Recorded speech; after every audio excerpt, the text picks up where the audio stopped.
Taika Waititi, the international award-winning director, invited his cousin Wairangi to the international premiere of Thor, Love and Thunder. As you can imagine, trying to negotiate such a huge media organisation takes a lot of coordination and organising. Unless, of course, you're a whanaunga and you just crash the party of his new movie, Thor, Love and Thunder, for a one-on-one interview, which is exactly what Wairangi Kōpū did. He whānau āpanui rāua, me pēhea rā hoki e kore ai e pērā. Nera, kia te huri ake tātou ki tēnei pūrongo.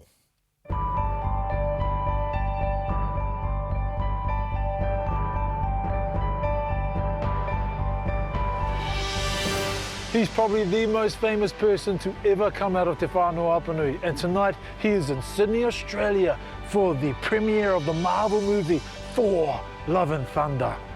I'm also catching up with another coastie, Taika Waititi, who actually he directed the movie as well. He directed, so that's real cool. Let's go get ready for the red carpet.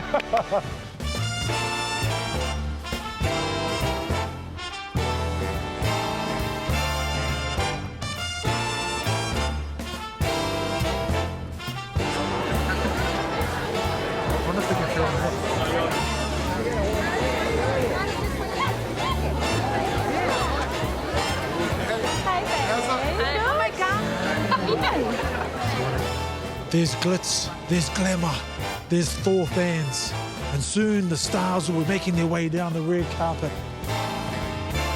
You're obviously a fan of the movie? Yes, I love Thor. I want to be in there tonight to watch the film. Have you seen the movie yet? Not yet, but if you got a spare ticket, I'll happily be your plus one. Typical Māori, always after something free.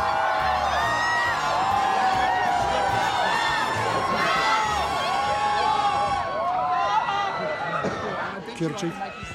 Can you tell your mate to come back and talk to me? Yeah. Okay. No, not me. You're looking very scucks tonight. Has your mate told you what scucks means? I know. Is it a good thing or a bad thing? It's a good thing. It means it's sort of like a Māori version of dapper. Ah, cool. Thank you. Appreciate it. Very handsome man. Very handsome man. You too. Has he? My only real question is: has your mate invited you over to New Zealand, maybe down the East Coast at some stage? He hasn't officially. I've asked and insisted, and maybe we'll shoot another film over there. I'd love to come over. Surely go down Waiho Bay, do the boy moves. I'm excited. I'd love to come over. I'd love to come over. I just need the official tour guide, Taika. Yeah, nice. Because I heard there's a little bit more Kiwi, a little bit more Māori in this movie. Oh, absolutely. Taika insists on it. It's a romantic comedy set in space. It's an intergalactic adventure. It's everything you expect from a Marvel film and more. But like all of Taika's films, he embeds a whole lot of love and heart and makes it relatable to an audience, no matter where you're from. So it's an incredibly talented man. And a unique accent. Absolutely. Kids, get your popcorn now. Let me tell you the story of the space Viking, Thor Odinson.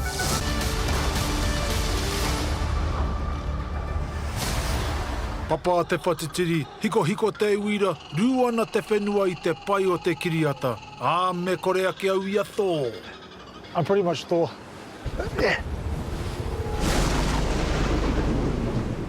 And once the media storm had passed, it was time for a catch-up and a kōrero with the man of the moment. I don't even know if some of the questions, some of them are just like big, long statements. Yeah, it's cool. You just get lots of me just nodding. Yeah. Yes. So what do you think? Other than me, obviously, are all the media obligations a little bit hoha? Bro, it's like the thing about the media thing is like, it's necessary, and a lot of it, like when you get together with someone who's actually listening and there's a conversation, then it's good. But a lot of those things, like, they get through some questions, or they'll ask a question, you have a big, long answer, and you sort of like pour your heart out about like why you made the film and all these things, and then you'll see them, and they're like, you can tell they're not even listening. They're going, and they got their bit of paper, and they go, and you finish this whole big, long-winded thing, and they go, who was it cool working with Russell Crowe? But you've got to sell this film. Yeah. Was it cool working with Russell? Well, I'm glad you asked it. I feel like this is Taika Unleashed, like it was just like imagination brain dump on the script. Love and Thunder was born. Yeah, well, but like Ragnarok was a lot like that too. Like when I went into that one, you know, I saw Thor 1 and 2 and I was like, well, I'm not going to do those. I'm not going to follow that with, you know, that same style.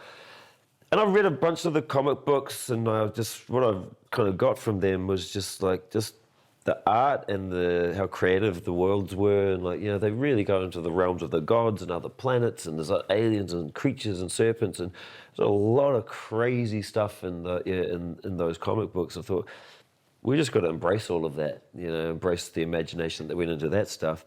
And so for me, it was like, what are all the cool things I was into when I was a kid? You know, what would I want to see? If I was a kid making this film, what would I want?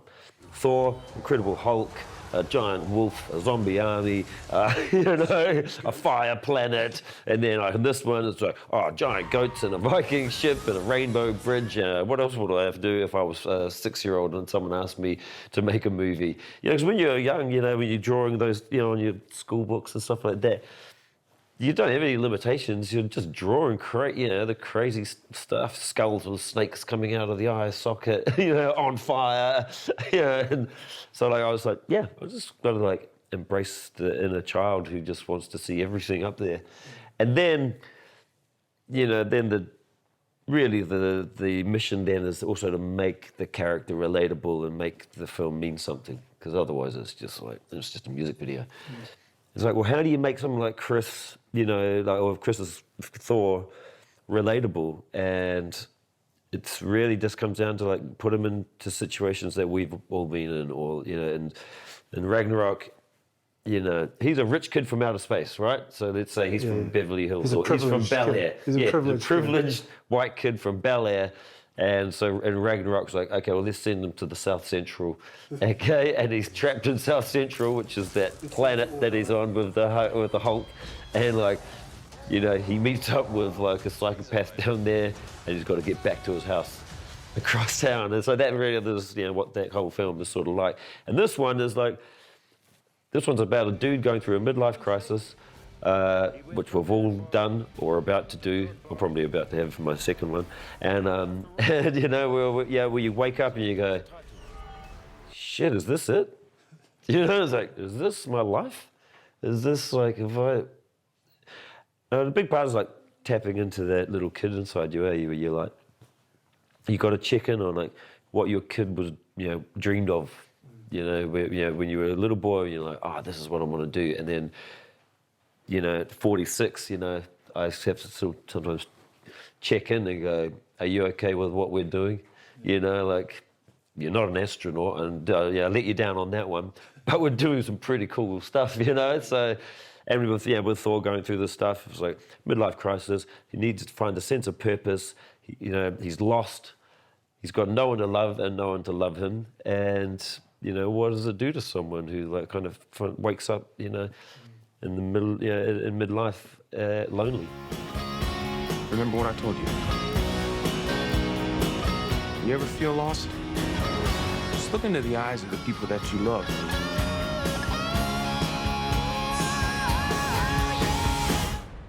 Not me. What? Just listening. Oh, yeah. Oh, water, delicious. Not to spoil things, but there was a special moment for me when one of the Aotearoa Māori were referenced, and you visually could see Māori in the film. I just thought it was real funny just to have like Thor, like knowing about two, and and he's like really enthusiastic about it. So we'll get Hercules, we'll get like Tūmatoenga, we'll get done, and yeah, for us it's really awesome, you know, because it's just like. But it also just gives me a kick seeing, like, a Pākehā god, you know, like, who knows about him, you know, and I just thought that was awesome. Look, you know, for us, like, as a kid, I barely ever heard Māori on, you know, like, in a movie, or, like, definitely not in a big movie from overseas or anything, and, we never saw ourselves, really, other than, like, Billy T, or, what was that one, Zephyr, Mark II, Zephyr, like, movies like that, but which were New Zealand films.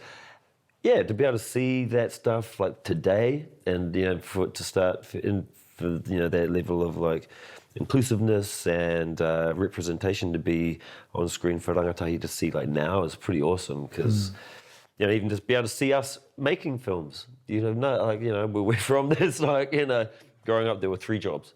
2 of them were illegal. So now, like, you know, like I go home and there's like, you know, the kids are like, you know, oh, I want to be a filmmaker, I want to do this, I want to be a dancer, I want to get into the arts, and like, you know, it's back on the coast. Like, in the 80s, if you said, you know, you want to be a dancer, I mean, like, not the one. So like, you know, just you know, to be able to inspire them now is really awesome, and to hear language, you know, small little bits here and there, you know, it's again, yeah, it's it just normalizes it. Is there a possibility of making a superhero movie about one of our Atua Māori? And do you need someone who looks like a chiseled god to play the main character?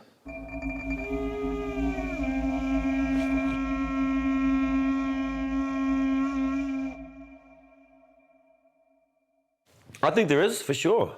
You know, I'm always a little wary when it comes to our stuff, like what we put in. Like, you know, I was writing on the first version of Moana, right? So, like, I wrote the first couple of drafts of that, and even then, you know, the just like the internet was alive with just debate and arguments about, like, you know, it's just appropriation. Who gets to make these things? Who gets to write these things? And, you know, even someone with Maui, you write one version of Maui, you're going to piss off every other island, you know, and you're going to, yeah.